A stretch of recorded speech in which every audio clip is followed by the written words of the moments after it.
हाय friends, मैं Akanksha Sarwar GK with Akanksha में आपका स्वागत करती हूँ। Friends, MPPSC mains crash course में आज हम एम सीरीज़ का 40वां भाग पढ़ने वाले हैं।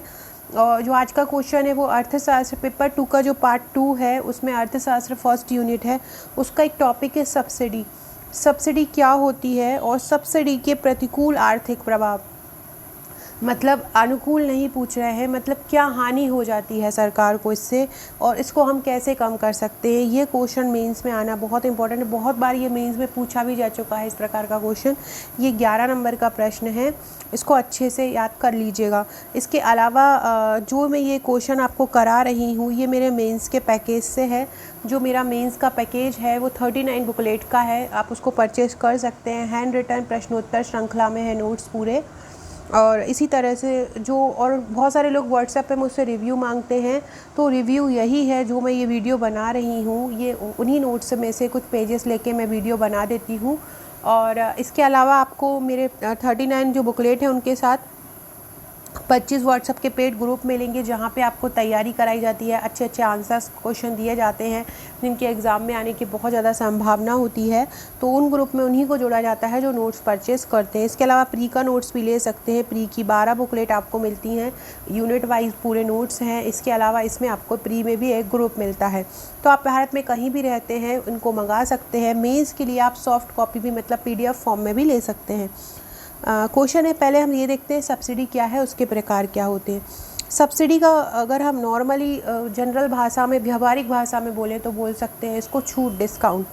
तो जब किसी वस्तु या सेवा की कीमत उसकी उत्पादन लागत से कम ली जाती है, मतलब जो उसका उत्पादन हो या लागत लगी हो उससे भी कम उसको लिया जा रहा हो, तो उस अंतर को क्या बोलते हैं, हम सब्सिडी कहते हैं। तो जब किसी की डेफिनेशन हम कैसे देंगे, अगर 3 नंबर में आ जाता है कि जब किसी वस्तु या सेवा की कीमत उसकी उत्पादन लागत से कम ली जाती है तो वो सब्सिडी कहलाता है।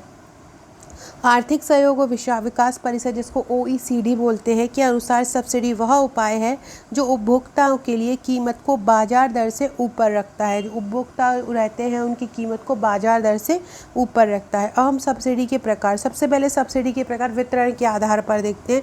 वितरण के आधार पर मतलब जैसे कि हम बांट रहे हैं, है ना। तो पहला होता है प्रत्यक्ष सब्सिडी, जैसे कि किसी को हम नगद धन दे रहे हैं, छूट का जो आपको कहीं पे हम डिस्काउंट दे रहे हैं तो आपने पूरा पेमेंट कर दिया है और हम रिटर्न में आपको नगद धन दे रहे हैं। दूसरा होता है अप्रत्यक्ष सब्सिडी। अप्रत्यक्ष सब्सिडी आपने देखा होगा, बेरोजगार लोगों को, किसानों को सरकार ऋण उपलब्ध कराती है, तो वो अप्रत्यक्ष सब्सिडी होता है। अब हम देखते हैं उपयोगिता के आधार पर सब्सिडी के प्रकार। उपयोगिता के आधार पर 2 प्रकार होते हैं। सबसे पहला होता है मेरिट सब्सिडी। मेरिट सब्सिडी मतलब उसमें मतलब आधारभूत संरचना आ जाती हैं, जैसे कि शिक्षा हुआ, स्वास्थ्य हुआ, खाद्य सुरक्षा, उनके लिए जो सब्सिडी दी जाती है। दूसरी होती है नॉन मेरिट सब्सिडी। उनमें क्या आ जाता है, LPG। जो LPG पे हम गैस पे सब्सिडी दी जाती है वो नॉन मेरिट सब्सिडी होता है। अन्य सब्सिडी में कौन सा आता है, जैसे कि उत्पादन पे सब्सिडी दिए, निर्यात पे सब्सिडी, तो उत्पादन सब्सिडी, निर्यात सब्सिडी, सामाजिक सहायक सब्सिडी, तो ये अन्य सब्सिडी में आ जाता है। तो इस प्रकार हमने पढ़ा है सब्सिडी और सब्सिडी के प्रकार। अगला क्वेश्चन हम देखने वाले हैं कि सब्सिडी के प्रतिकूल आर्थिक प्रभाव क्या होते हैं और उनको हम कम कैसे कर सकते हैं, उसके उपाय बताइए। तो सब्सिडी की पहले हम जब हम कोई भी आंसर लिखेंगे तो जिसके बारे में पूछ रहा है उसको थोड़ा सा डिफाइन कर दिया कीजिए। तो गरीब व वंचित लोगों को आवश्यक वस्तुएं व सुविधाएं उपलब्ध कराकर सामाजिक समानता की स्थापना करना। सब्सिडी के जो प्रतिकूल प्रभाव हैं, और ये सब्सिडी सभी लोगों पर नहीं पहुंच पाती है। पहले ये देख लेते हैं क्यों नहीं पहुंच पाती है।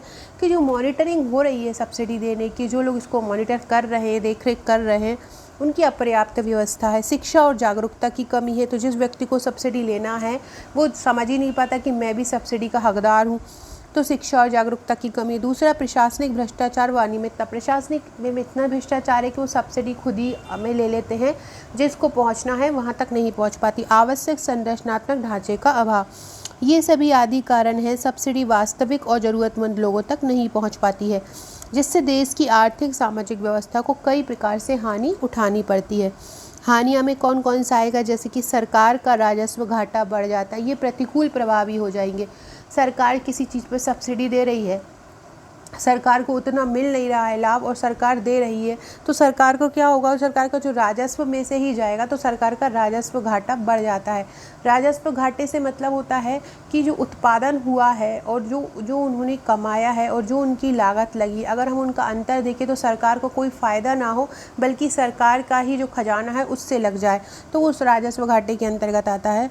सरकार के संसाधनों का दुरुपयोग होने लगता है। अब जब सब्सिडी देते हैं तो जो संसाधन है उसका ज़रूरत से ज़्यादा उपयोग होने लगता है। प्राकृतिक संसाधनों का दोहन बढ़ता है। अन्य कल्याणकारी कार्य भी सब्सिडी के द्वारा प्रभावित होते हैं। और सब्सिडी के क्या होता है कि जिनको सब्सिडी मिल रही है ना, वो उस चीज़ को लाभ नहीं लेते, वो सोचते फ्री की चीज़ है तो वो उसका मिसयूज़ करते हैं, इसलिए बोलते हैं कि दुरुपयोग हो रहा है। अति उपलब्धता के कारण संपन्न लोगों के द्वारा इनका दुरुपयोग किया जाने लगता है।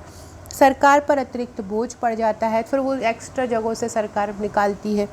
उत्पादन व पर्यावरण पर भी नकारात्मक इसका प्रभाव पड़ता है सब्सिडी का। अगर हम बोला जाए कि ये सब्सिडी के जो प्रतिकूल प्रभाव हैं इनको हम कम कैसे कर सकते हैं, तो सबसे पहला है कि जिसको ज़रूरत हो, जिस लाभार्थी को सचमुच ज़रूरत हो उसको ही सब्सिडी मिले। सरकार व जिम्मेदार संगठनों द्वारा इसका विशेष प्रयत्न करना चाहिए। उन लोगों को ही सब्सिडी देना चाहिए जिनको वास्तविकता में इसकी ज़रूरत है, ना कि कुछ लोग देखते हैं कि सरकार के ही जो अधिकारी होते हैं वही उसका यूज़ कर रहे होते हैं। जो गरीब आदमी होता है या जो बीपीएल परिवार होता है वो उस तक उसका लाभ नहीं पहुंच पाता। कई आदिवासी क्षेत्रों में भी लाभ नहीं पहुंच पाता है। सिर्फ अंतिम वस्तु और सेवाओं पर सब्सिडी देना चाहिए, मतलब जो पूरे तरह से प्रोडक्ट तैयार हो जाता है उसी पे सब्सिडी देना चाहिए, ना कि जब कारखानों में कच्चे माल के लिए जा रहा है फिर बीच में बन के आ रहा है, तो हर चीज़ में बीच में सब्सिडी नहीं देना चाहिए। अंतिम वस्तुओं और सेवाओं पर ही दी जाना चाहिए। समय समय पर इसकी समीक्षा करते रहना चाहिए। समीक्षा से मतलब है देख रेख करते रहना चाहिए कि वास्तविकता में उसी व्यक्ति को ही मिल रहा है जिसको इसकी ज़रूरत है। सोच समझकर नई सब्सिडी प्रारंभ करना चाहिए। निष्कर्षतः सब्सिडी वंचित वर्ग तक पहुँचे ताकि उसके सकारात्मक परिणाम निकलकर सब्सिडी आर्थिक व्यवस्था को सकारात्मक मार्ग पर ले जाए। तो ये आप निष्कर्ष में लिख देंगे। निष्कर्षतः सब्सिडी वंचित वर्ग तक पहुँचे और ताकि उसके सकारात्मक परिणाम निकलकर सामने आए और सब्सिडी व्यवस्था को सकारात्मक मार्ग पर ले जाएं। इसलिए निम्न उपाय कर इसको जन जागरूक करने की आवश्यकता है। ये जो उपाय दिए गए हैं वो करना चाहिए तथा जनता को जागरूक करना चाहिए। तो इस प्रकार से हमने पढ़ा कि सब्सिडी क्या है, सब्सिडी को क्या हानिकारक या प्रतिकूल प्रभाव होते हैं और उसको हम कम कैसे कर सकते हैं। ये अभी अगला क्वेश्चन है खाद्य अनुदान या फूड सब्सिडी, तो ये हम नेक्स्ट वीडियो में पढ़ेंगे। वीडियो अच्छा लगा हो तो लाइक शेयर ज़रूर कीजिए, चैनल को सब्सक्राइब कीजिए। Okay friends, thank you.